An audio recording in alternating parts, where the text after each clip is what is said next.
Abemi abasebenzisa iziko lenkonzo zikamasipala lase-Orlando West bayacetyiswa ukuba balindele ukuphazamiseka kwenkonzo kwethutyana ngelixa kuqhutywa umsebenzi wokuhlaziya kwesakhiwo seziko.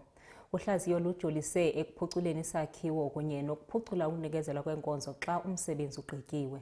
Uceba uLifa Modise uthi umsebenzi uchaphazela iinkonzo zakwa-SASSA, iiofisi zoceba we-Ward 38 kunye nowe-Ward 39 kunye neenkonzo zengeniso zesixeko. Abahlali bakhuthazwa ukuba basebenzise amanye amaziko eenkonzo zikamasipala asekuhlaleni okanye basebenzise amaqonga e-intanethi xa benokwazi ukunqanda amagingxi-gingxi ukufumana inkonzo.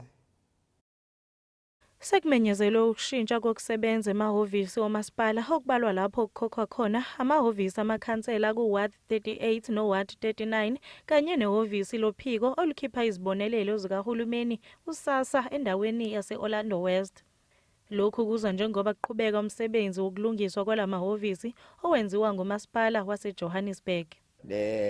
It's dead quiet. Akubi njena under normal circumstances.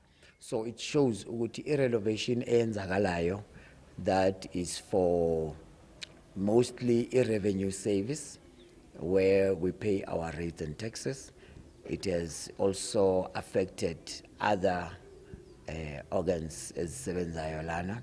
Nathi singamakhansela we are slightly affected because we can't stand and sihlale la kune dust khona akubi safe. Even no SASSA ushilo ukuthi OHS ayivumi ukuthi kube ukuthi they are hosting and assisting many people here. So SASSA, like for an example, they are working Tuesday, Thursday, only to see their available doctor. Revenue service, now this is where we are trying to redirect people to go to a number 47, which is Emirates Customer Service.